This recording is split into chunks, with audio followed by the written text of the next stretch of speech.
Hello. Are we all here now? Yes. Okay. Hey, it's Matt, Josh, and Steve from Yousellcomics.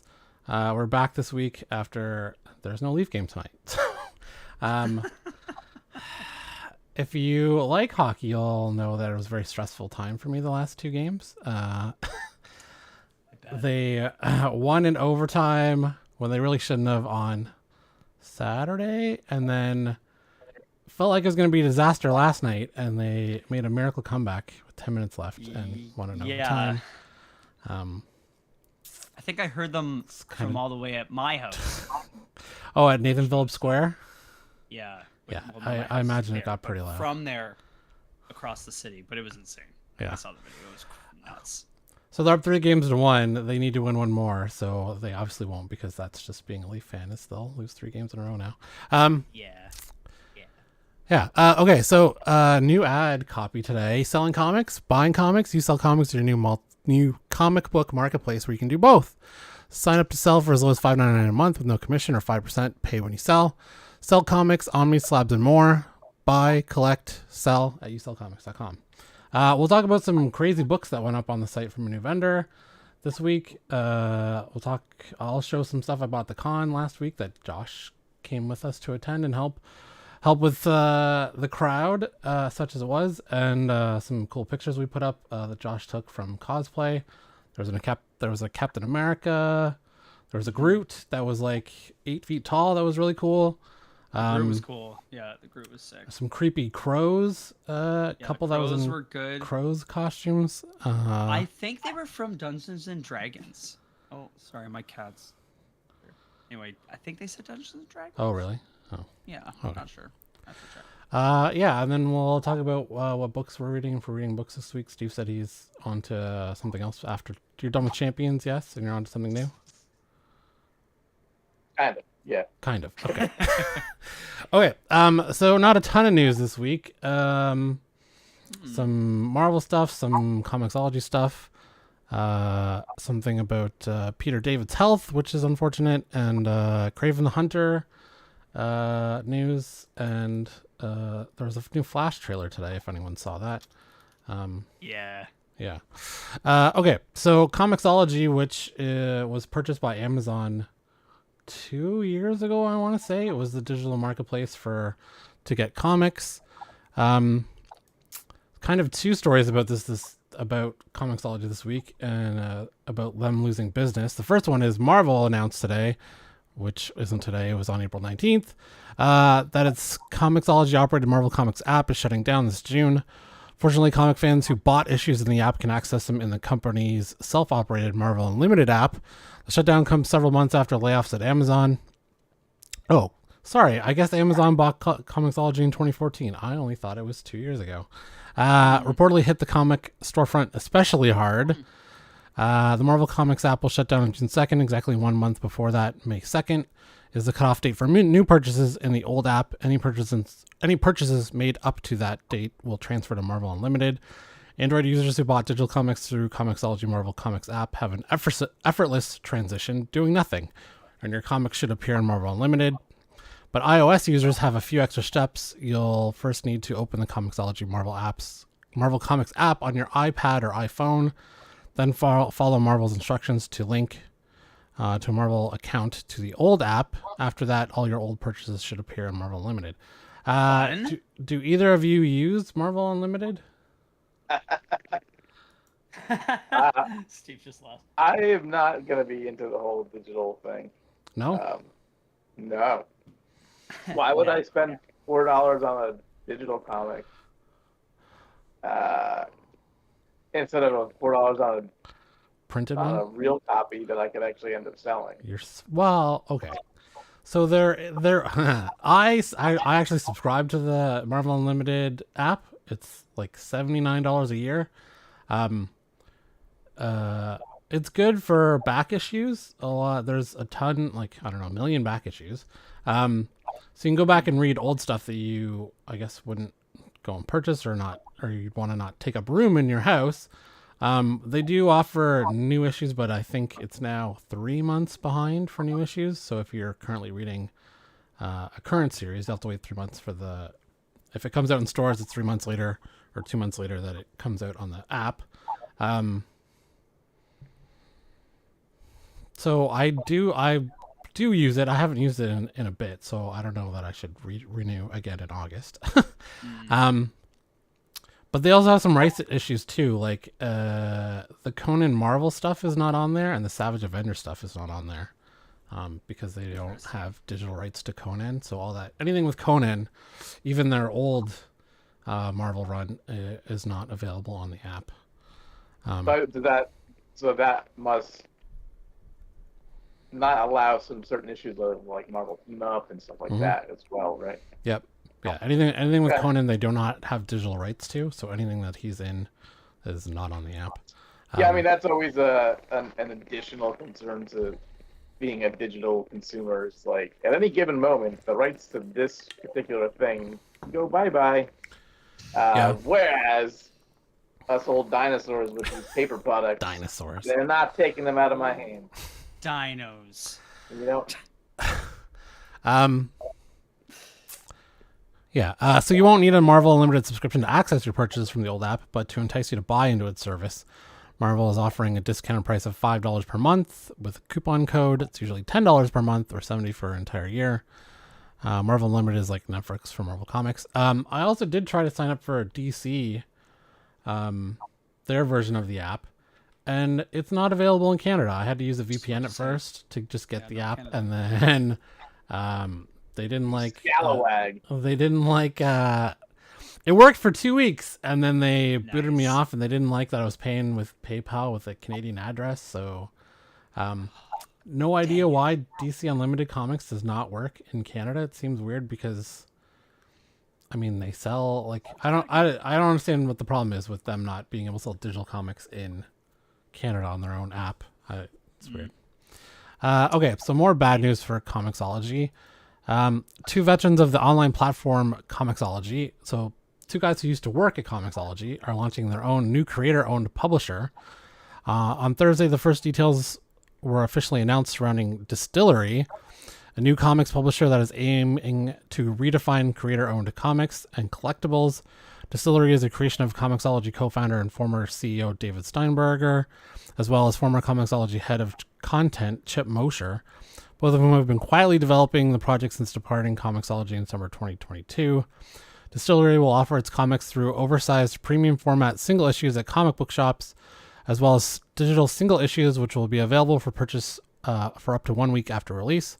These digital issues will be able to be fully owned and resold on Distillery's marketplace, which is being described as StubHub for digital comics.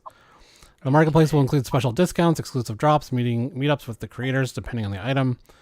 Collected editions of single-issue comics in both print and digital formats will be widely available. The items on Distillery's marketplace will be able to be resold at the price of the owner's choosing, with a percentage of resale going back to the creator. This is weird, isn't it? They're only digitally printing a certain number of them? Like, why wouldn't you just be able to just buy it right from the publisher again whenever you want your copy of it? Yeah, so it looks like digital issues are only available up to a week after release. As well as digital issues will be available for purchase for up to 1 week after release. Yeah, so there's only a set number. Then after that...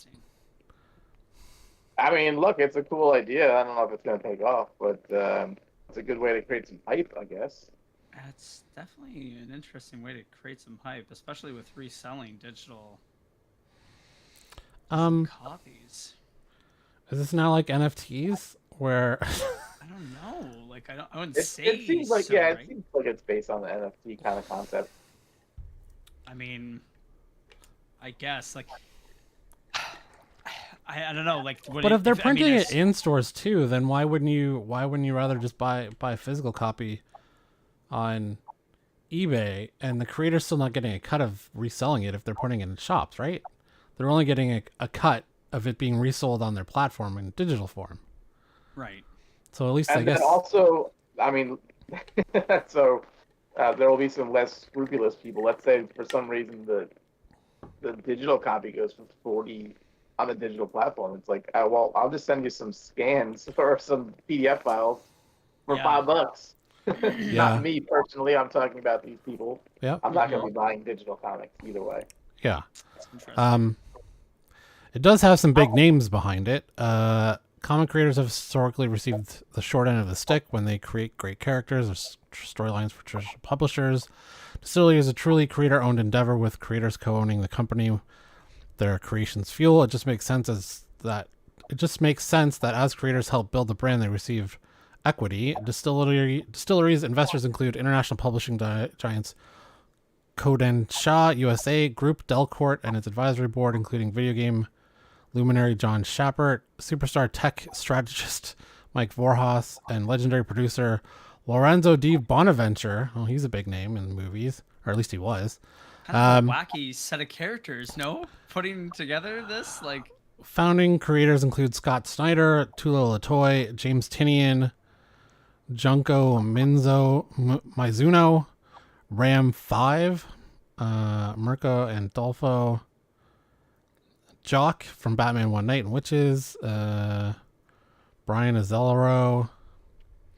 So there are some names in here. Tinian and Jock and Scott Snyder are big names in comics. Well, I mean, Azzarello is the guy from 100 Bullets. Yeah, and Joker. Mirka and Dolfo's got a lot of stuff coming out these days. He did Sweet Paprika from Image, and then moved on to Red Sonja. So there's some names there. At least some top talent. Mark Bernardin, who does a lot of TV script stuff, and he does a podcast with Kevin Smith. He does some comic stuff too. Yeah. Additional 3% of company equity is set to be distributed among all creators who release projects during the first 3 years, which will be allocated based on title performance. Yeah, I guess let's see how it goes. Physicals. Yeah. I mean, I'm all for creators getting the money they're due. There was a weird thing back in with Xbox. When Xbox One came out, they were gonna do no more used games. Xbox tried to do no more used games because publishers weren't getting cuts of people selling used games to GameStop or whatever. So they were gonna try and stop. They're kind of doing the same thing that the distillery is doing. Is they were gonna make sure that the creators got a piece of the resale market. Fans lost their minds and Xbox backed off that, and now you can still buy used games for both platforms. I think that's going to be pushed more and more in the video game industry. They're just going to want to go direct to consumer at some point. Why be publishing all these games on physical software? Even when you buy a game on physical disc at this point, it's still a download. Like the game's not on the disc. It's just yeah, it's literally a friggin' code now. Like it's actually so ridiculous because what was it? I read a stat or something that something like 60% of users in the United States of the states, their internet is below average or comparative to dial-up speed. So well, U.S. is pretty big. Yeah, well, I'm obviously landmass wise. It's crazy. I feel like for a lot of people. Almost 50% of people, like that is a huge hindrance on their plans to go digital only. Their experience, I guess. Yeah. Reminds me of trying to download ICQ on dial-up.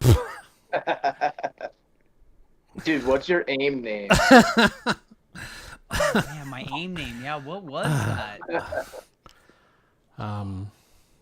Zero Penguin or something? I'm trying to remember the one I used before. I'm adding you right now. Yeah. How dare you? I'm putting you in my way message. You've got mail. Okay, so it's not comic book related, kind of comic book related, but I love both franchises, so I'm just gonna talk about it anyways. There is a bit of spec with these two franchises, not a lot, but so Amazon bought MGM a while ago, and with that came all the properties. Right. Last year, Amazon acquired the extensive film and TV catalog of legendary Hollywood studio MGM as part of a massive $8.5 billion deal. According to Deadline, Amazon has been sifting through MGM's library and decided on several titles for film and TV development, including RoboCop, Stargate, Legally Blonde, Fame, Barbershop, The Magnificent Seven, Pink Panther, and The Thomas Crown Affair. Pink Panther. didn't we just get a Magnificent Seven remake with Chris Pratt like 3 years ago? And Denzel Yeah. Washington? Oh, Yeah. anyways. It was Obviously, recent. two of these will stand out to sci-fi fans. Apparently, each title is being approached differently, but the current plan is to develop TV shows and movies based on RoboCop and Stargate. It seems the latter will arrive on the big screen first, while a new take of the future of law enforcement is being looked at for a TV series initially. The first RoboCop movie was released in '87, considered a subversive satirical classic. It was followed by several forgettable sequels. I don't know. As a kid, I liked RoboCop 2. The kid who swore a lot was like endearing to me, I guess, because I was a kid at the time and I wish I could swear at the time. But the spin-off TV shows were a lot more successful. The report, Stargate also began as a movie in '94, spawning direct-to-video follow-ups.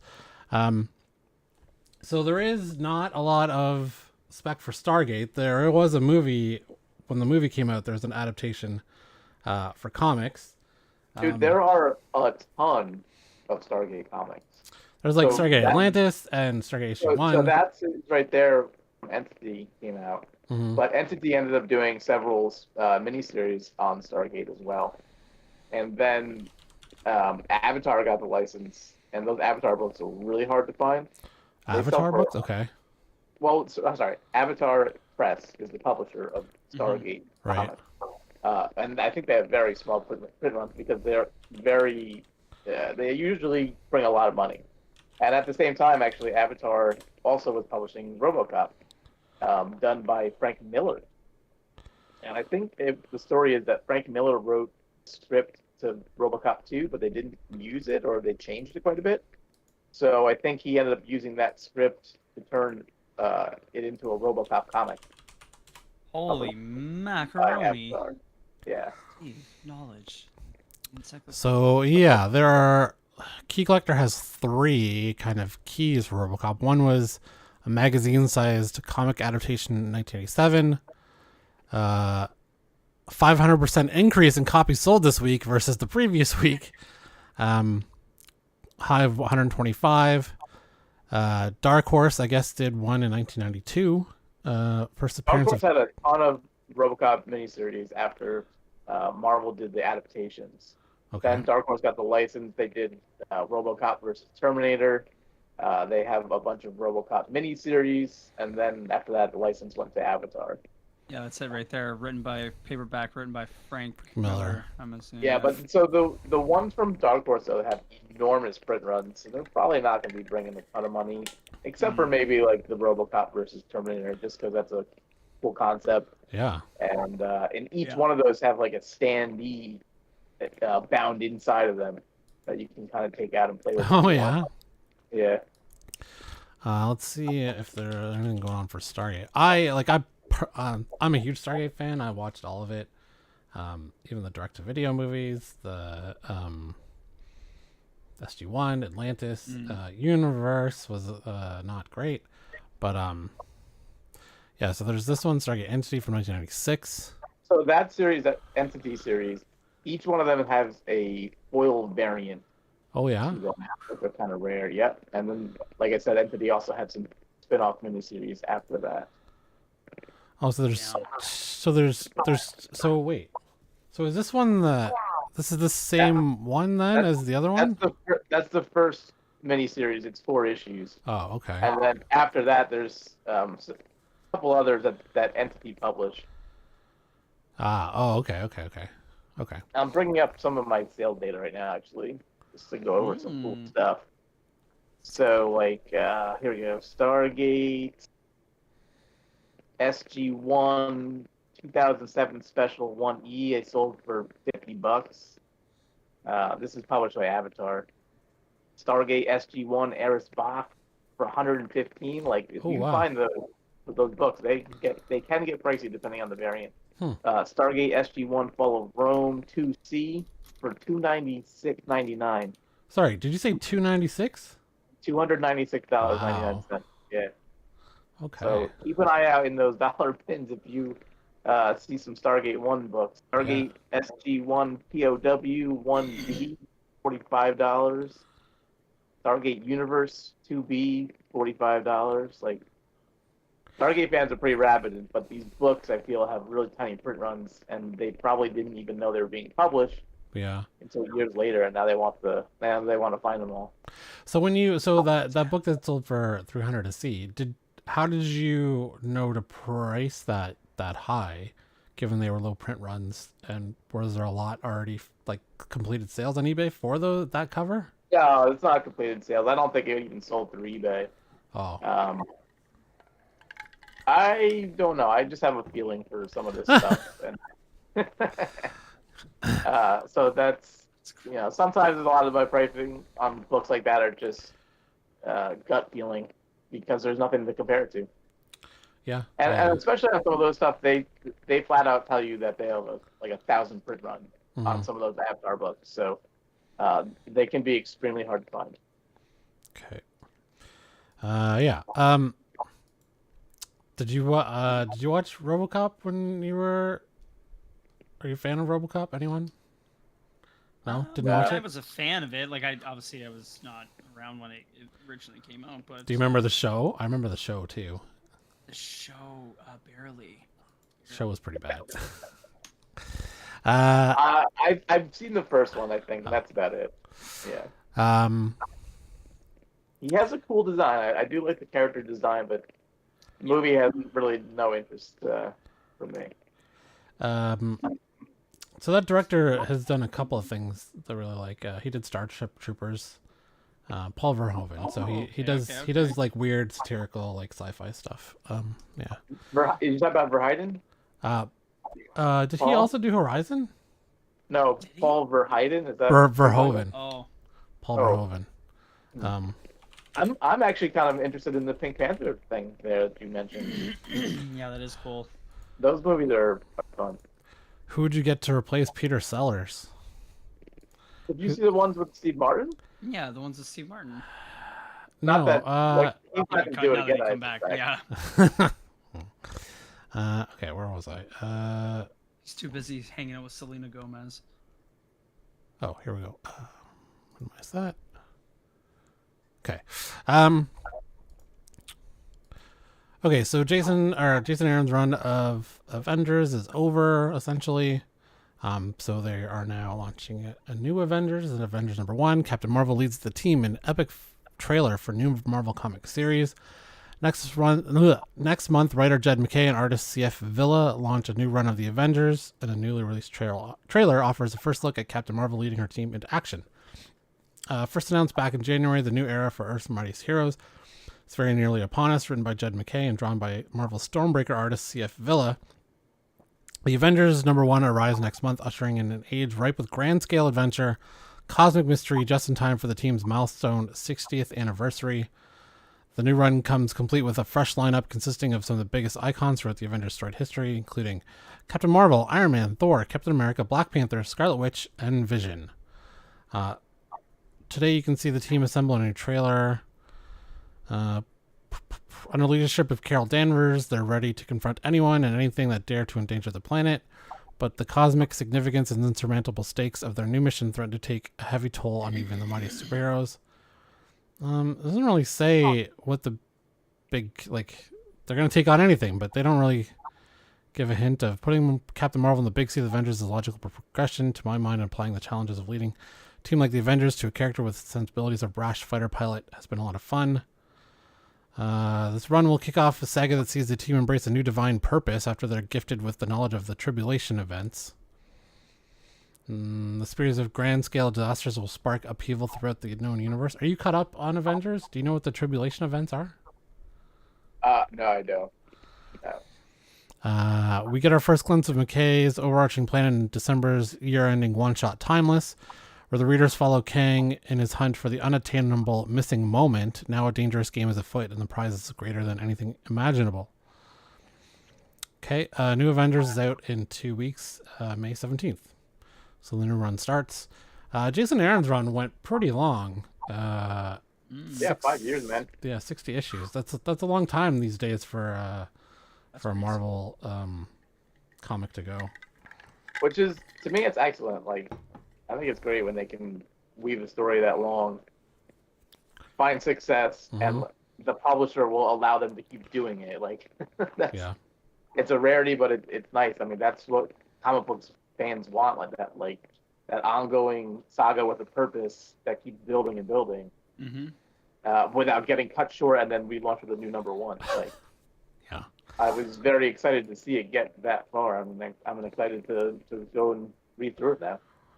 Do we think they would do this again with a new writer, or they have to see how it goes? Like, we'll give I think you it's all 12 numbers, issues. dude. It's all numbers. Yeah. Do you find Jason Aaron's stuff sells well regardless? Like, he just sells on his name, or it has to be good? I don't know.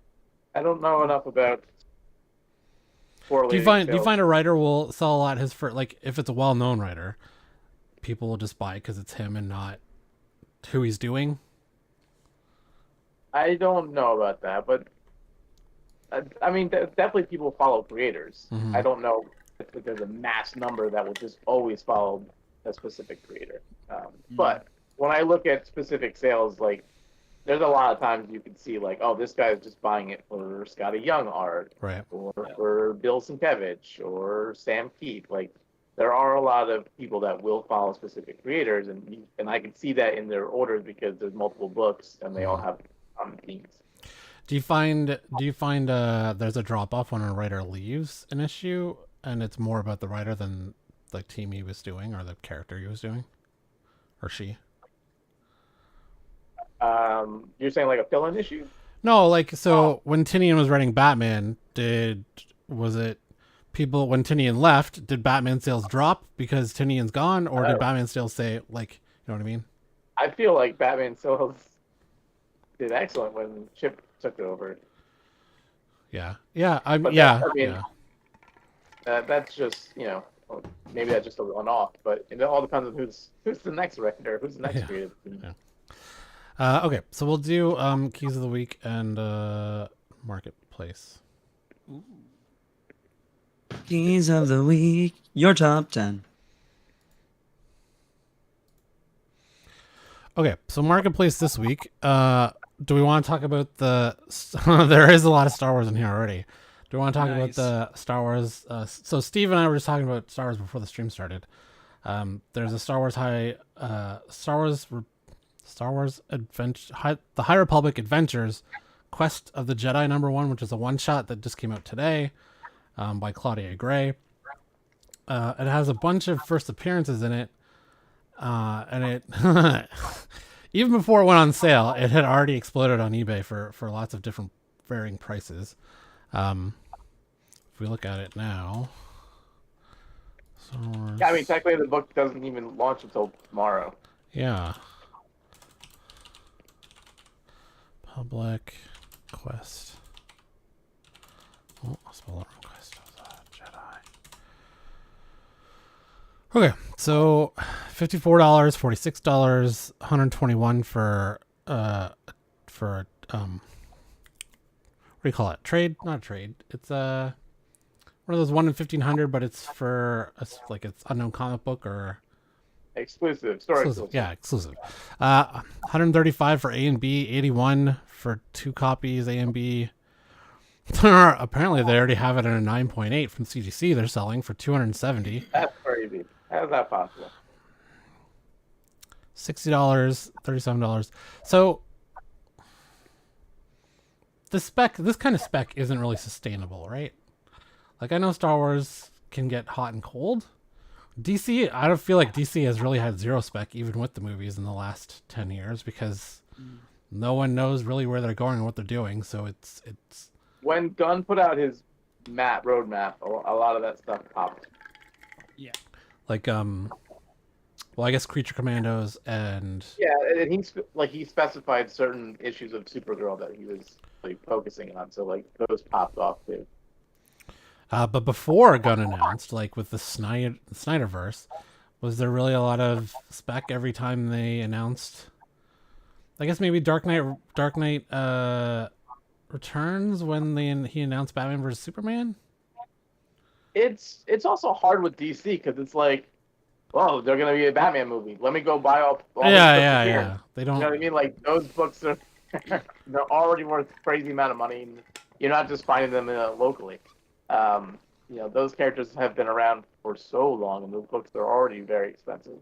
When they do introduce somebody like Doomsday, Doomsday books start to take off a little Yeah. bit, or Bane books will take off when he's in the Nolan, stories. So they've got a little bit of room, but I feel like they also don't take off as much as the Marvel books because people don't trust the DC brand to deliver. Mm. Do you think that's do you think there's a conscious decision? Well, at least Marvel does this better than DC to keep their comic books in the zeitgeist of adding characters that aren't really like. It's not just always Batman, Superman, Wonder Woman, or X-Men. Well, I guess not X-Men yet, but like Iron Man, Thor. Like they'll put second and third tier people in their movies or announce it and build something around it. Like, Moon Knight pops even though he's not the most popular character. Guardians of the Galaxy. Do they consciously kind of look at that to keep those kind of books in? I don't know. Some of that was out of necessity. So when Marvel was starting to come around to think about doing their own movies, they didn't have the rights to Spider-Man or X-Men or Fantastic Four. So it's kind of been like, all right, well, who's our next, B-listers, basically. Right. So their hand was almost forced in that direction. And the interesting thing is just prior to that, is the comic publisher Marvel was starting to put things in motion that would make Avengers the top brand. So in the 90s, when we were kids, the stuff that was selling was always X-Men and always Spider-Man. And all the events were always X-Men and Spider-Man driven. You had Maximum Carnage, you had Executioner's Song, you had Phalanx Covenant, Halo Attractions. All this stuff was very centered on Age X-Men of Apocalypse. Spider-Man. Age of Apocalypse, absolutely. So in like 2004, when Marvel's like, all right, well, these movies are coming out, the Spider-Man movies, X-Men movies. What do we have? Well, we have Avengers. So what do? They canceled Avengers. They launched new Avengers, and they put their top writer at the time on it, Bendis. And who did they add to the Avengers to make Avengers popular? Spider-Man and Wolverine. So New Avengers now becomes like Marvel's main comic. Right. Every event starts spinning out of Avengers comics. You get Civil War, you get Secret Invasion. So now, from the publishing angle, everything is Avengers. We're pushing Avengers, and we're letting Spider-Man and X-Men comics fall to the B-list position, basically, as far as what we're putting our force behind. So then when it comes time a couple years later to start making movies, the comic book fans are already used to, okay, well, Avengers are cool now. Let's go support these movies. So it's not the same situation as DC, where DC has the full rights to all of their characters in film, where they can just use their top tier. Marvel had to be a little more creative from the get-go. Right. Do you think Marvel, even though we just talked about where they're not getting a cut of the secondary market, they benefit greatly in other ways by having that secondary market in spec? Absolutely. So the book, like the Spider-Man book, comes out, and right away they're like, all right, we're going to put a second printing out that everybody's going to try to jump on. And don't forget, if you buy 25, retailers will give you a 1 in 25 variant of a second printing. So they're all over the secondary market. They understand how it works, and they understand that can drive new comic sales for them. So sometimes they play a little close to the vest. They put out new characters here and there without much fanfare, so that a book will then skyrocket in the hopes that everyone just starts buying their entire catalog on the regular, waiting for that next character. Or like they, like the writer from Moon Knight said the Red Scarab's going to be in Moon Knight 25, which her first appearance was in the series Moon Knight. So he's telegraphing so now, Moon Knight 25 is going to sell through the roof because there's already a first appearance of a character that's in, yeah. Okay. Yeah. And actually that the name of that character has existed for a long time. Just that specific female version is not in the comic. Okay. Okay, so top 10 this week: Spider-Man number 7, the B cover with Spider-Boy on the front is still number 1. Number 2 is Avengers. Number 3 is No One. First issue. I'm not sure. Like I read this one. And, like it was fine, but I'm not sure why it's still in the top 10. Maybe it got optioned. I don't know, but for some reason it's been in the top 10 the last 3 or 4 weeks. Marvel Voices Spider-Verse. Star Wars High Republic number 5 is still there. Marvel Superhero Secret Wars number 8, which is first co-appearance of the black suit. There's Spider-Man 252. It's the origin of the black suit. Technically, which one came out first? I think that 252 came out first, and then I think that was like the same time that Secret Wars 1 came out. And then by the time I got to Secret Wars 8, yeah, I think they were past that. But let me check. Let me verify my dates there. The other thing is that Avengers Annual 10 there, that is like one of the ugliest covers on a key book. First Madeline Pryor. It also says first Rogue. It's the first appearance of Rogue. Yeah. Which is really what's probably driving it. But I mean, that book that's a horrible cover. It's really not attention grabbing at all. So 252 is May of '84. Okay. Wow. And That's crazy. Secret Wars 8 is December of '84. So did you read like Secret Wars when you were younger? I read it on the Marvel Unlimited app. I think I'm on issue 6. I didn't get to 8. Oh, I'm saying, like, were you reading regular titles at the time, or have you read those titles? In 1984, I was 3 years old. Oh, okay, that's good then. So I was reading at a grade 10 level, but just not comics. So those titles, like at the time when Secret Wars 1 came out, like in the month prior to that, all the heroes like went into this battle arena thing that materialized. But you didn't, and then like the very next month they came back out of it, and like things were back to normal, but you didn't know what happened to them. So the Secret Wars miniseries was like the unfurling of what happened to them and why things changed with certain characters in the meantime. Right. So in 252, you see that there's a new black costume, but you don't know where it came from or any of the backstory of it. And finally, in Secret Wars 8 there, you understand how Spider-Man came to get the black costume. Is there also... That's why the Secret Wars 8 has a really big draw, even though it's not the first appearance of that character. Is there also something with a Marvel team-up in the black suit being on the cover? With Daredevil? Yeah, so that's 141, yeah. And how is that related to this? Marvel team-up? No, like, so why is that book also go for a, higher price? Because all of the books that very next month then had Spider-Man in his black costume. Oh, okay. So that's basically like, the first appearance of Spider-Man's black costume in Marvel Team Up. Right. Yeah. Okay. Star Wars Yoda number 6 is in the top 10. Amazing Spider-Man number 31. Why do we think Gwen Stacy is popping off there? Well, she was in the trailer for Spider-Verse. She's in the Spider-Verse number 2 as maybe that's yeah, why? that makes sense. But like, what wouldn't you'd think Ultimate Fallout 4 would be up there too? Yeah.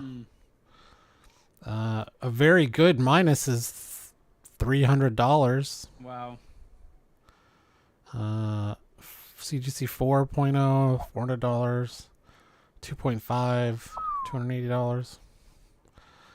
Well, like, why isn't Edge of Spider-Verse 2 on there? It just seems odd.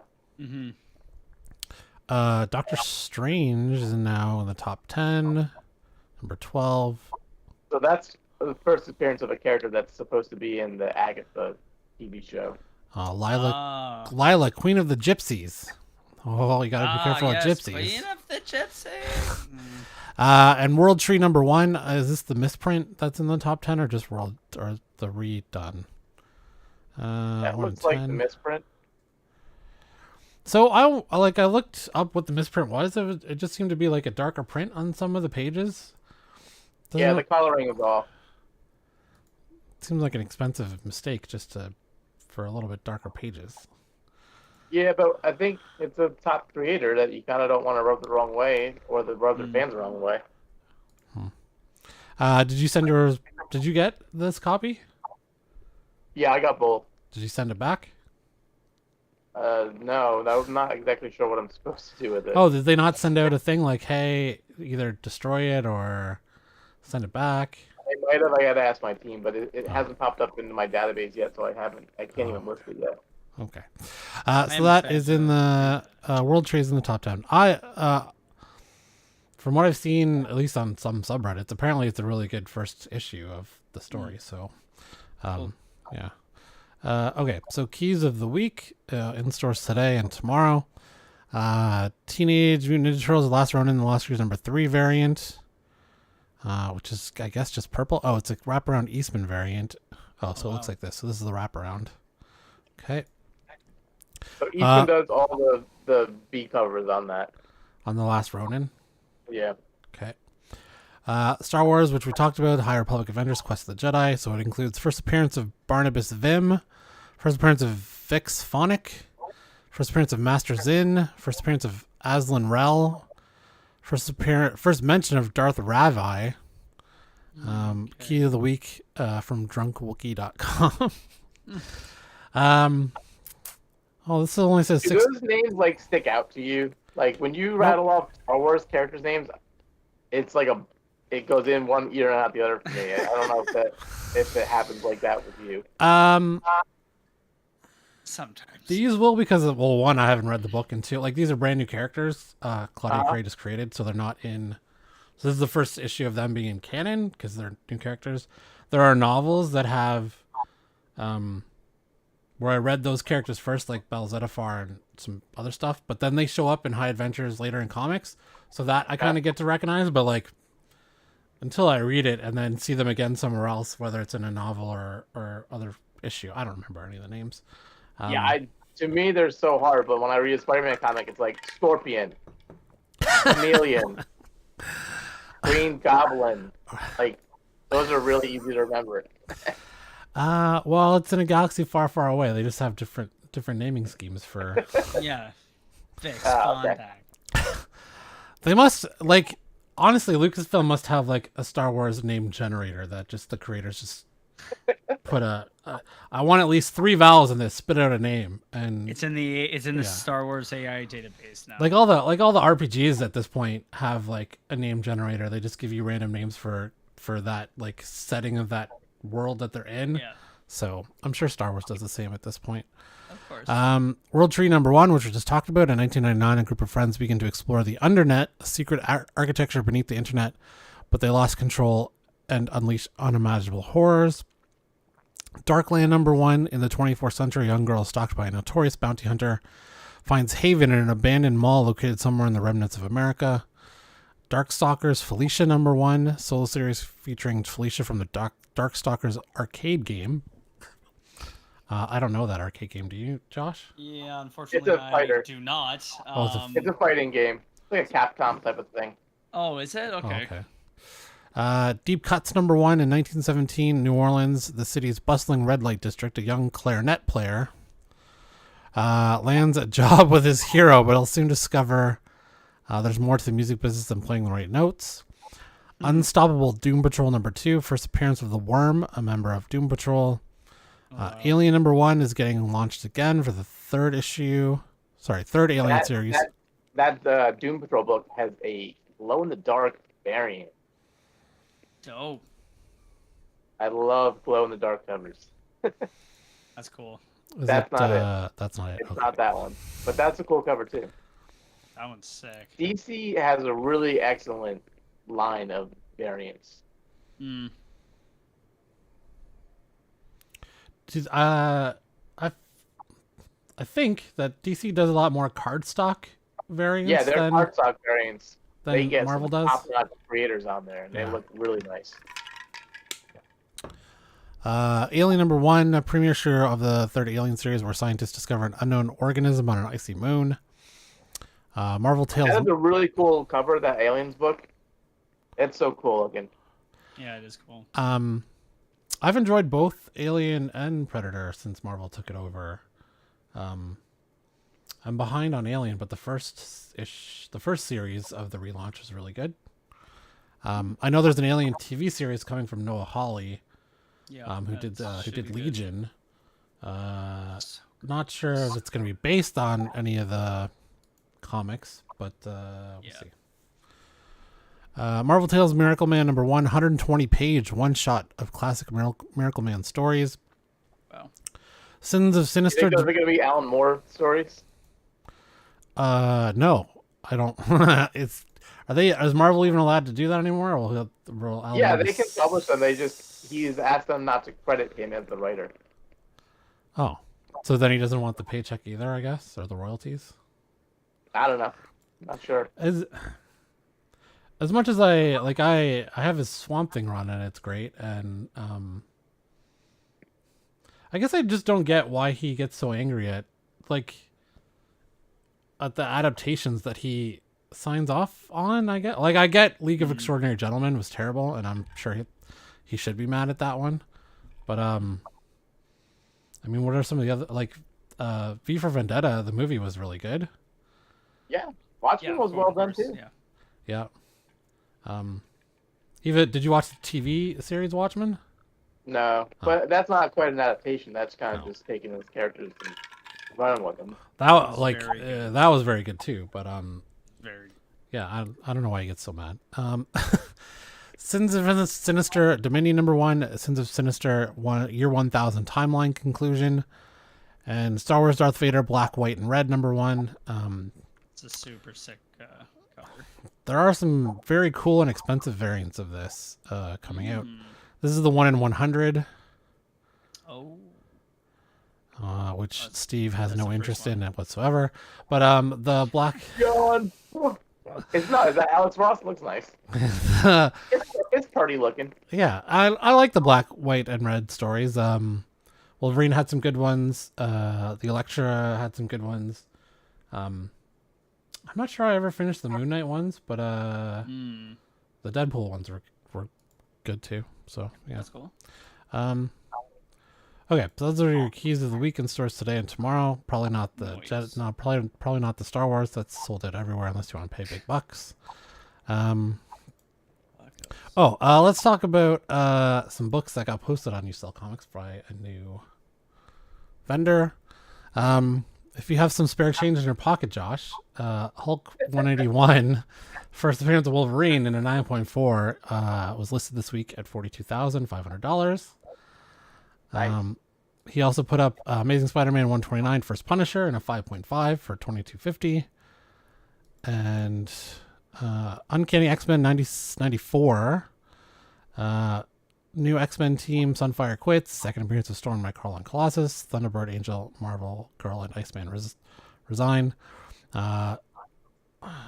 Is this also the first Claremont? On that title, yeah. Yeah. The first Chris Claremont on X-Men. So that's 5,500. So that went up on this week, and also I heard from him. He says he's going to be putting a lot more stuff up of premium stuff. Those are definitely premium books, man. That's crazy. Yeah, that's crazy. So go buy it. Okay. Some sad news. I mean, it's not great. He's not dead yet. Good thing. But Peter David had some health problems going on. There's a GoFundMe which was launched by friends and family to help him recover and pay the mounting bills that came with his care. David's wife Kathleen has released a new update on his condition. Peter is still in rehab, but that is week to week until the insurance decides that he is well enough to come home. Kathleen writes in an April 13th update on the fundraiser, the big hurdle is that he is a 2-person assist right now. I have the door widening in the works so he can come home along with a couple of other things that'll make his life easier. He is still working at Marvel, but is on leave right now, so no income there to speak of, which seems really shitty of Marvel to not just, I don't know, put him on. Is he not on salary? I don't know. However, Marvel has been, although she says Marvel's been their lifeline, they go to bat for Peter, make sure he's getting the best care he can. I've been informed that Disney Insurance is considered among the Cadillac insurances.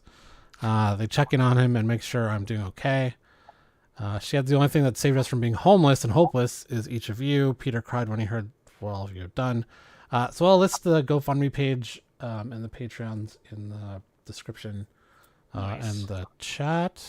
He just had a book come out. He's an excellent writer, but his Joe Fixit series is, I think, still coming out. The Hulk one, yeah. I think the last issue just came out. Yeah, but number 5 should be coming out probably in a month or so. 4 just came out. Did it? Oh, okay. I have it in my stack to read. It's been it's been good so far. Guy on the right donated $2,500. Huh? God, the guy right there. So they've raised $141,000 of $175,000 goal. So let's hope he gets better and Marvel pays him while he's sick. Do we know the fix stuff might have been written? I assume there's. What do you think the lead time on a book is? 8 months, 10 months? A delay. There's a delay, I'm sure. Yeah. Okay. The best Canadian superhero team is back. Alpha Flight. Wait, I think it's the only Canadian superhero team. What's the other Canadian superhero? Yeah, I was thinking about to. Well, Bob and Doug McKenzie. I was just about to say Bob and Doug. Steve, do you get that reference or no? Okay. The Trailer Park Boys. No, that's Bob and Doug McKenzie are not Trailer Park Boys. No, I said the Trailer Park Boys. Or it's the other superhero team. Do you know that one, Steve? Who? Trailer Park Boys. I have not watched it. No. Oh, okay. Okay. So. I mean, dude, there's Canadian superheroes. I mean, let's not. Sure. I mean, Wolverine's. Let's not get me wrong there, but I wouldn't call any of them a premier team. I just said best Canadian. Exactly, I didn't say premier. best. I didn't say best team. Just Canadian team. Best team. Do you guys know of Captain Canuck? Yeah. There's a Captain Canada Comics. No. Captain Canuck. Yeah, but I don't. Did he actually have a? Did he actually have any series? Yeah, many. He's had the series like going back to the 70s. Yeah. He's He's old. He's old. He's been around a while. And actually, number 15 just came out very recently. First appearance. Oh, Comley Comics. Yep. Oh, so it's not a Marvel comic. No. Does this company even still exist? Comley Comics. Yeah. Their Captain Canuck is published by Chapter House now. Chapter House. Okay. And they've had some recent releases of Captain Canuck.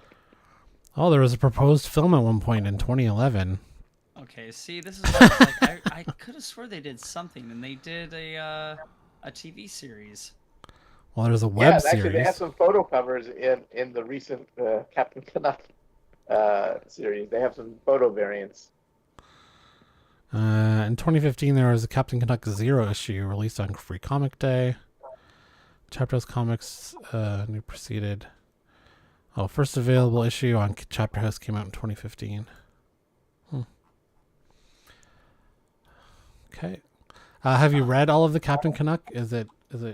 I have read exactly 0 of them. Oh, okay. But I have read The Pitiful Human Lizard, and those were really enjoyable. Did you say Pitiful Human Lizard? I did, yes. Pitiful. Pitiful Human Lizard is the Toronto superhero. Okay. I feel like Doug Ford would be the Pitiful Human Lizard. There you go. Later this year, Fall of X will see X-Men enter a new era of uncertainty, danger, and mystery amid the chaos. A familiar superhero team will return when Alpha Flight reassembles to navigate the dark times that have befallen mutant kind. This new chapter will be written by Ed Bryson, with art from Marvel Comics newcomer Scott Godalewski. Together, they'll introduce 2 conflicting Alpha Flight squads that are formed in response to the shocking events of this year's Hellfire Gala. Mutant Kind's actions have put Canada on the offense, and in addition to crafting a new line of Sentinels, they're going to assign a government-sponsored team to de-escalate the mutant conflict by any means necessary. However, a second Alpha Flight team joins the fight, striking from the shadows. More secrets and conspiracies are revealed as classic Alpha Flight members and new faces alike become major players on both sides of a war that will define mutant kind. Guardian, Puck, Snowbird, and Shaman return as a terrestrial Alpha Flight bursts onto the scene. But what schism will pit these heroes against their former teammates, Aurora, Northstar, and Nemesis? I think, like, has Northstar been in X Factor on Krakoa lately? I feel like he was in the last run of X Factor. I have not read it yet. Not sure. Are you guys? Do you guys like partial to Alpha Flight because they're based in your country, or does that not matter? Never read it. Never read it. Yeah, no. So I mean, really, it was just like really they're associated because Wolverine was Canadian comic book leader. That's not their marketing. Yeah, no. Honestly, the most famous Canadian comic is the Spider-Man hockey comic. What is it? This one, the skating on ice. Yeah, that was expensive for a while. It was expensive for a while. These were like a dime a dozen in Canada. The Canadian version, not the American version. Oh, okay. Yeah, there's different versions. Skating on thin ice. Oh no. Yeah, this one. Yeah, I feel like I had multiple copies of that just like laying around the house because they were everywhere when I was a kid. Dude, Alpha Flight Volume 2 is really enjoyable. It's got this really like shadowy vibe to it. It's really cool. They did a good job with it. Who wrote Volume 2? Eagle, maybe? Let me check it out. Yeah, Steven Seagal, he was a very good writer. I never knew that Spider-Man went to Winnipeg in one of his comics. Wait, did that Skating on Thin Ice actually come out in America too? Yeah, they did an American version. Oh, really? Yep. Okay. So it was written by Steven Seagal, who's a really good writer. And actually, the first appearance of like Big Hero 6 was in that run. Like, yeah, okay. That's some of their early appearances. That's cool. But yeah, that was a cool run. Apparently Sasquatch will not be in it. He's currently indisposed. That's a shame because like I feel like he's one of the better characters. Yeah, I mean, I think I was only aware of it really as a kid because Wolverine came out of it, at some point. But yeah, I never read. Oh, I think you know what? I think I tried to read the first issue on Unlimited and I was bored. Oh, I would not be surprised. That's it's probably very wordy. Yeah. Yeah. Okay. Nightcrawler transformed into Uncanny Spider-Man for the X-Men's Fall of X. More Fall of X event news. Get ready to meet Nightcrawler, the Uncanny Spider-Man. If the pairing seems odd at first glance, don't worry. Marvel has a perfect explanation for why Kurt Wagner would dress up as the Web Slinger and protect New York City. Will the X-Men deal with the fallout of July's X-Men Hellfire Gala #1 and the road to Fall of X? Nightcrawler will adopt a new costume and codename familiar to new and longtime Marvel fans. Uncanny Spider-Man is by writer Cy Superior and artist Lee Garbett. Uncanny Spider-Man is a 5-issue limited series that follows Nightcrawler on his new status quo.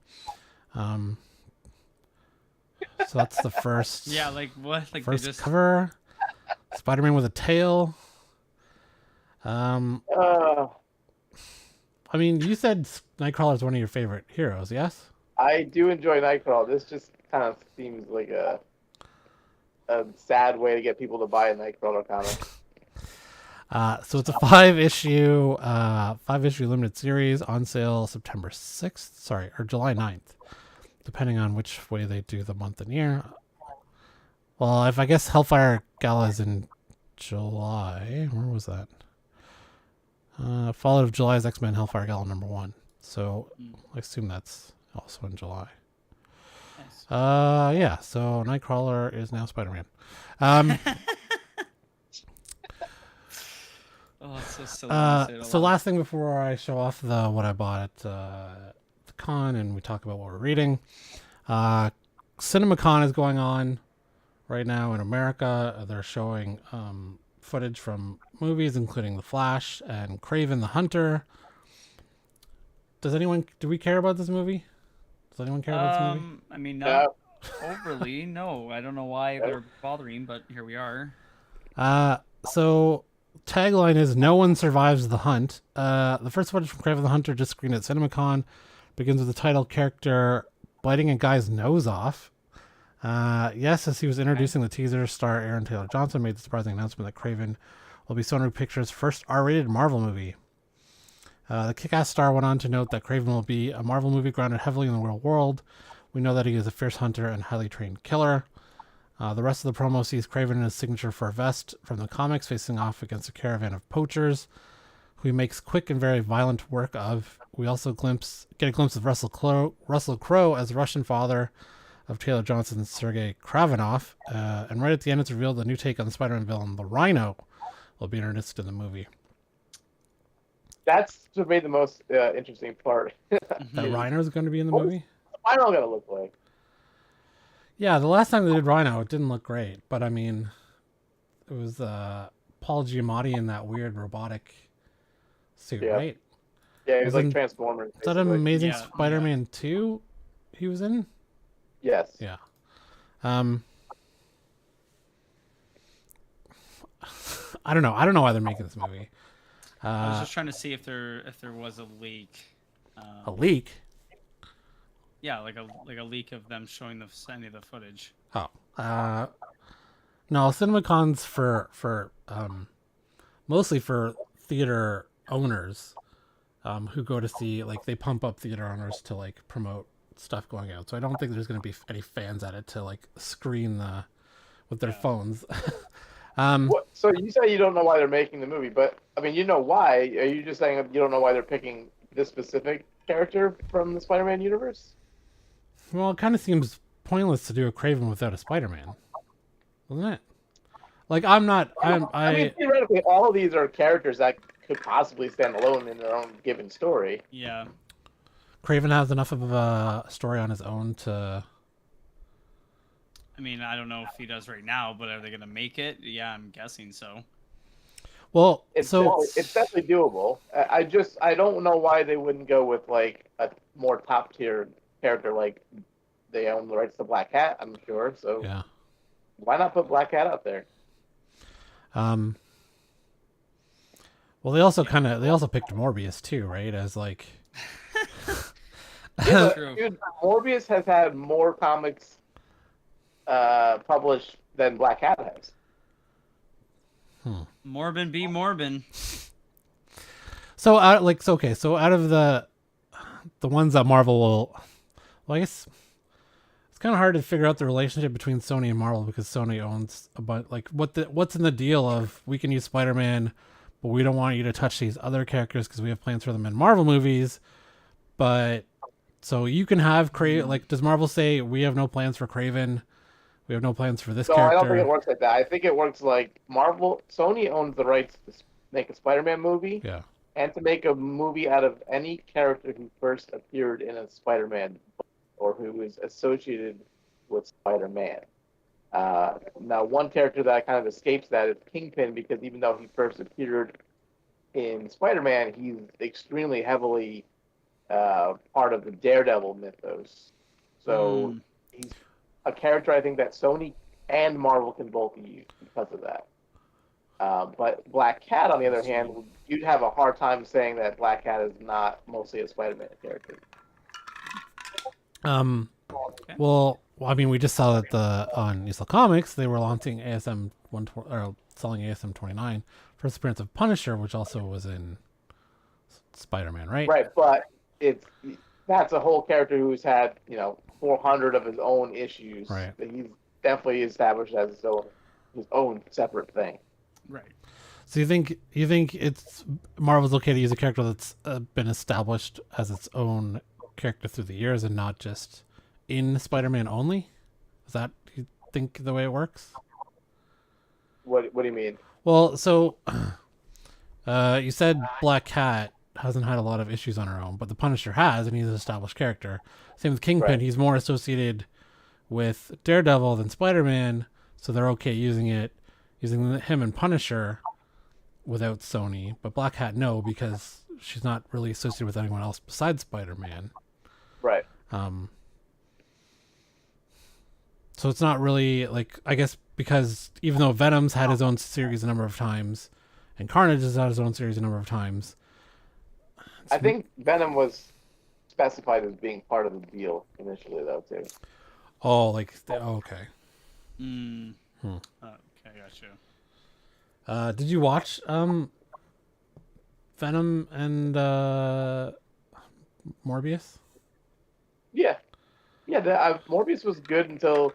Morbius was a decent movie, and the end credit scene was not really well done. Venom 2 was okay. Nothing... I don't think I'd ever watch it again on purpose. Do you think we'll get a Midnight Suns, given that Morbius so. and with Lilith and the Darkhold? I don't feel like Marvel is itching to use Sony's Morbius, and they are using Blade, so we might get Midnight Suns with Blade and Ghost Rider, but maybe not with Morbius. Yeah, so they just came out with a new Midnight Suns run, and Blade was in it, Wolverine was in it, Magic, and a version of Ghost Rider, not Danny Ketch or Johnny Blaze or Robbie Reyes. It was a female Ghost Rider, and Agatha was in it. There's someone else part of Midnight Suns. I forget who it was. I'd have to look, but yeah. So maybe they redid it this time to kind of base it on. They're gonna base it on this one instead of. I think that's more of a likely team than Morbius showing up. Yeah. Okay. Do you want to talk about what you're reading this week? I finished Hunger Games book 4, which is pretty good. That's the prequel, Nice. yes? Yeah. Yeah. I finished this series. Scumbag? Yeah. Have you ever read anything by Remender? Yeah, I just finished his Captain America run, one of it, and Uncanny X-Force is great. Dude, that was so good. Yeah. Or no, sorry, Uncanny Avengers is really good. Oh, I I haven't haven't yet read his. I've only read his Uncanny X-Force. So I went from Uncanny Avengers to his book Low, which is really good. It's a creator-owned book, and I just loved Low so much. When this started coming out, I figured I'd start picking this up. This was also really enjoyable. It's got some very weird humor in it. It pokes a lot of fun at politics, left and right. It's 14 issues, so it's a quick read. And the tagline is, "The world's fate rests with the worst person on it," which is this scumbag right here. Very So enjoyable. when did that? What's the date on that? It came out last year, 2 years ago. Yeah, I think it started like a year or two ago. Yeah, okay. But it's 14 issues. 2020. October 2020. Yeah. Okay. And then I also read a DC issue. What? Are you feeling okay? Yeah. Silent Tales. Yeah, that caught my interest. I really enjoy comics with no words, and this has got 6 stories of comics with no words in it. Uh-huh. Oh, that's cool. Really, the only good one was the first one, the Harley Quinn story, though. Oh yeah. It's probably like eight pages or so, but it was fun. The rest, not as enjoyable as the first one. And I was reading Champions. Yeah. And I finished volume 2. Yeah. And I was about to start volume 3, but I need to read a one-shot called Outlawed, and I don't have it, so I gotta track that issue down first. Then I can continue reading Champions. That's so funny. You know what though? It's probably on the Marvel Unlimited app. Oh, Oh, why would I my. do that? Actually, maybe I should check right now on my tablet. Don't rub it in. Don't rub it in. It's in the mail. It's coming from Get those actually a referral shop in sign-ups. Canada. That's funny. What have I been reading? It's my stack that I just took off my desk. Bloodstained Teeth just finished by Christian Ward. That was really good. Is that a vampire book as well? Yeah, yeah, yeah. So it's there's a hierarchy of old vampires, and this one vampire will make you a vampire if you pay him. He doesn't care. He's like, yeah, pay me. I'll make you a vampire. I don't give a shit.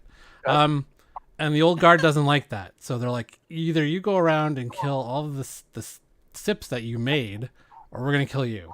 So it's about that. So he has to go hunt down everybody that he turned into a vampire? Yeah. Oh, that's a cool concept. Yeah. I like that. Little Monsters is ending as well, right? I think I just read the last issue because it said concluded at the end, and I'm like, what? Yeah. This can't be over. There's still more. Like, it's not over. There's still some things left to. I imagine they'll bring it back again. Maybe they'll do a miniseries. Yeah. X-Men Unforgiven. So, I guess this is an event right now. There's a Captain America Unforgiven that just came out. Also has vampires. There's a Spider-Man there, I think. What's the gist of the story? It's vampires again. I don't know why my gosh, dude, I don't know why. Totally, I didn't know when I bought it. It's got to be Romans or vampires or nothing. Yeah. That's it. I'm halfway through Berserker now. It's pretty good. Not a lot of talking. So if you're into that, very violent. It's quite violent, yeah. But yeah, I like the story so far. He's an 80,000-year-old soldier who can't die. He keeps coming back, and he doesn't know. Like, he just wants to die, and so it's his journey of like recounting his stories to his psychiatrist, and then also the government is also trying to like clone him or figure out why he can live so long to make other soldiers. So this is the Keanu Reeves one. It's going to be a show. I was just looking through previews, and there's actually a one-shot coming out soon. For Berserker? Oh. For Berserker, yeah. Okay. Sabretooth and the Exiles. It's been alright. Are there vampires in it? No. Little Monsters, which just ended. Phantom Road. This is only What's second. the concept of that? Phantom Road? Yeah. It's Jeff Lemire also. It's only the second issue, but it seems like there's kind of two worlds that this trucker goes through back and forth. I don't know. It's a little you don't know what's going on yet. There's some it seems like they're passing between two different worlds on the same Earth, and they see things when they walk through like a dimension. I don't know. It's only the second issue, so it's this is over now. Planet Hulk, World Breaker. It wasn't great. Star Wars: The Blade was really good. Lots more Berserker. Godfell. The premise was cool. It's a warrior trying to make her way to a city over this giant god that died on a planet. So people have like taken over are using this god to live in. Like it's so big. It's like, so they're like harvesting him for parts, and like there's a cult living in him, in his like kneecap. I don't know. It's weird. It was okay. I don't know that I'll continue with that. Like nowhere in the Guardians of the Galaxy movie. Yeah, kind of, but the whole body. Yeah, there's another book like that called "We Only Find Them When They're Dead." Yes. Yeah, I have that one sitting there. I haven't started reading it yet. But it's in my pull list. Local Man by Tim Seeley. What's the concept of that? That looked kind of curious to me. Yeah. It's a superhero. It's kind of corporate. Like a superhero gets booted from it's got double covers too. So there's this one, and then that's cool. This one. That's a Brett Booth though, right? On the other side. This one. Yeah, I think so. No Shadowhawk's there too. Yeah. Cracking Spines is Shadowhawk. Does it say who did this second cover? So this one says cover by Tony and Tim, B cover by Todd Nauk and Brian Reber. Yeah, so he gets kicked out of his corporate superhero team, and he goes home to live with his parents. His parents don't like. His dad thinks he's a loser, even though he's a superhero. Hilarious. Yeah. You're no Spider-Man, kid. Yeah. Well, it's get a Image, growth right? up. So it's not Spider-Man, but yeah. You're no uncanny Spider-Man, kid. New Captain Britain has been all right so far. It's only second issue. Dude, how do you read so many books and keep track of so many stories? It's hard. Sometimes I will read the next issue, and it'll have been a month. I'm like, what's going on again? Yep. Jesus. The Approach number 5. This just ended. Well, it's kind of hard to see with the light. It looks like a blank cover. Yeah, it's pure white because it's just snow with a monster on it. Amazing. It's a horror. Oh, yeah, okay, This, you can kind of see it. Yeah. this small airport gets snowed in, and a Cessna lands with no one in it, and then a monster starts growing out of the airport, and there's like 5 people. So I don't know. It was okay. And the Ambassadors, Mark Miller's new comic. That looks cool. Yeah. So the tagline is 8 billion people, 6 are allowed to have superpowers. So it's only the first issue. It looks like she is a geneticist who came up with a way to make a superhero, and she is the president of the United States is worried because she wants to do good, and he doesn't. He wants to have the power to not do good. Yeah. That's okay. not far off. So con pickups from the local con we did. Ghost Rider. I didn't It's know. a rare issue. Yeah, 69. It even 60, says right? Yeah. scarce on the little sticker. It says scarce. Yeah, they're harder to find. So this was $20. Also, this is Ghost Rider number 38 because I'm doing that Dan Ketch run. Number 37. Number 5. Number 2. First appearance of Blackout. I think, yes. Yeah. Some Conan books because I'm also doing that run. So I just have 65, 68, 51, and 54. They had a lot more, but these were like the best condition they had for the price of what they were going for. That front book does pretty well. Conan versus, I think that's Call, right? Conan battles his deadliest foe himself before the Oracle from Hell, number 54. There's not Call on there? It doesn't. It looks exactly like. Okay, never mind. Yeah. Wrong book. He's fighting himself. So that Yep. was $10.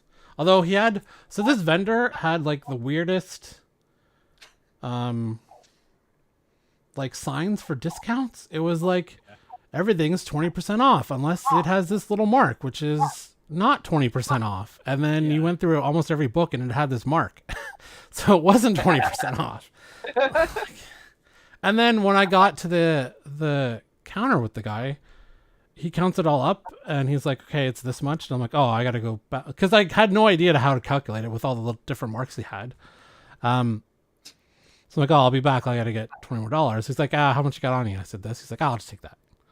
I'm like, okay. Like if you're gonna follow along with the sign you put up, then like I'm fine to do that. Yeah, but you know how many times somebody says that and walks away and doesn't come back?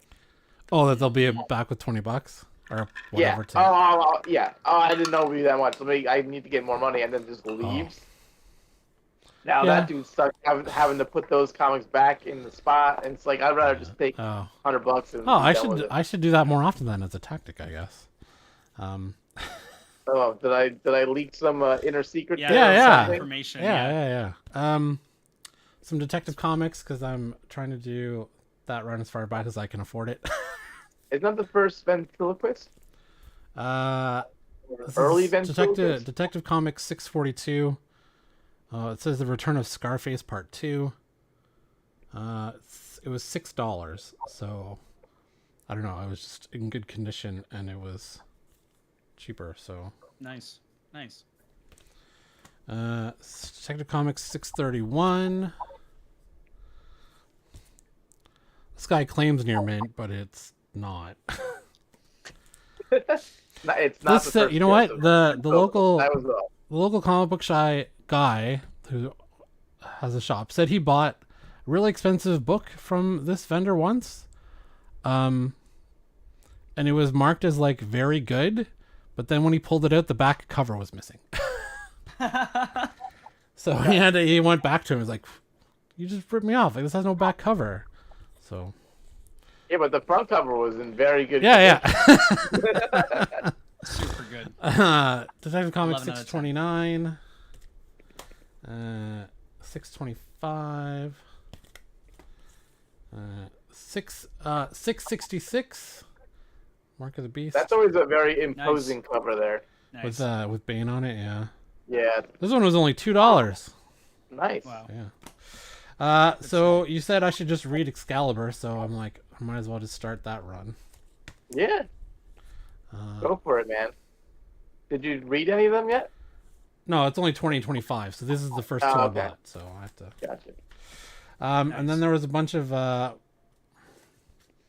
these all have like dual covers. These Marvel Yeah. Comics Yeah. Presents. So a bunch And of with these are their just Sam Ghost Keith Ghost cover Rider. too, man. Huh? And it's got a Sam Keith cover. Stan. Oh. Oh yeah, okay. The artist. Oh, the artist. okay. He Yes. did the Maxes. Yeah, very unique style. Yeah.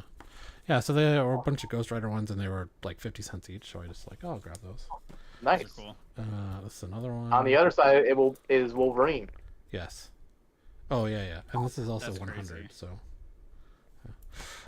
Doctor Strange. See that. Iron Fist. Nice. Midnight Suns, Ghost Rider. No, sorry. This is a Spirit of Vengeance Part 2 of 6. Does it include the mini poster? It's sealed, so it should. Oh, Neat perfect. poster. Yeah. Perfect. And then I guess I'm behind on my Garth Ennis, but I didn't know he did a small run of Ghost Rider. Yes, 6 issues. Yeah, so I found the first 2. I think he did a second one too. That has artwork by Clayton Crane. Yes. Is that correct? Yep. That guy's art is so cool looking. Yeah, I have a couple of his somewhere. He did a Deadpool Nerdy 30 cover Virgin variant I have, and I have a Batman Who Laughs signed by him. Because I always put up villains to display. The other one that they did together was called Ghost Rider Trail of Tears, and that's another 6-issue miniseries by Garth Ennis and Clayton Crane. I also bought it because you said Marvel never reprints their Marvel Knight stuff, so I'm like, well, I better grab it. No, now. Marvel Max stuff. Okay. I also found it Marvel weird Max. that Garth Ennis did this because he hates superheroes. I've seen Well, him in Ghost multiple Rider's interviews not say, really- I hate writing superheroes. I don't like doing He's it. not really a superhero. In Ghost the Rider? He's traditional not. sense. He has. Well, okay. Yeah. In the traditional sense, he's not out there fighting crime, really. Yeah. But he's spreading vengeance. Right, but he's up against like supernatural entities, which is more like in line with his work on Constantine. Yeah. Like, I could see why he'd be interested in that, Mm-hmm. All right, I'll give or you even that. Preacher. Yeah, I'll give you that. Okay. Yeah. Or yeah. Okay, well, I guess that's it for this week. I don't think there'll be a Leaf game next Tuesday, so we're good to do it again. Here, this is my wife got me this shirt. Speaking of sports, Oh You my hate god. sports. I enjoy this one. I can't see. Can you read it? Oh, I can touchdown. Yeah, sports touchdown and it's baseball things. yeah, we also have a friend who calls it sports ball because he just doesn't. But the Rangers Devils are tied 2-2. It must have been a tough couple of days in your house. Yeah, it was a shocking loss there, I guess. Empty net goal. Yeah. I'm not surprised the Devils came back because they're a good young team, but I still expect the Rangers to win. Like, you can't count Shesterkin out. So Did you see it was the same situation from Seinfeld when the Devils played Rangers in the show, and they're dressed up as the devil, and he screamed, "We're the devils!" It's the same thing happened, same score too. Oh, was it? Oh. Yeah. Um, Funny. are you watching any shows? Who's watching shows this week? Anything you're currently catching up on? I'm catching up on Curb Your Enthusiasm, Oh, I hope the new season comes out soon. There's supposed to be as another well season. as The Prisoner from like the '60s. Oh, the old Nice. one, not the remake with Jim. There's a Caviezel? remake? No, I haven't There's a seen the remake. Yeah, there's Yeah. there's a remake with the Passion of the Christ. The actor Crazy. Huh. Jim Caviezel played Jesus Christ. I might be interested to see that. Do you know where it's on? I can look it up. Yeah, I don't know. No problem. I'll look it up. Oh, I yeah, started so- watching the show Hurt. That's on. Sorry, Hurt. Oh my God. From FORM. Jesus. Oh yeah, okay. Just a small space there. Anyway, yeah, I started watching that. I'm just a couple episodes in, but it's quite good. Very, very out there in the terms of science fiction horror, but not out there, but Why out did this there. guy- Sorry, for a TV show. I just realized this guy put all of the books upside down. Perfect. So the back where the Scotch tape flap is up the bottom and not the top. Yep. Is that also I another always find secret it- trick I to find get it more money? odd. I find that very odd. And also people that put them in All of them backwards are like where, that. What the fuck? where the tape is on the front. I think that's odd too. Oh, where they So reverse funny. it? Oh, that's weird. Yeah, so like the flap would come over the top Yeah, of the yeah. front of the comic. Yeah. Hmm.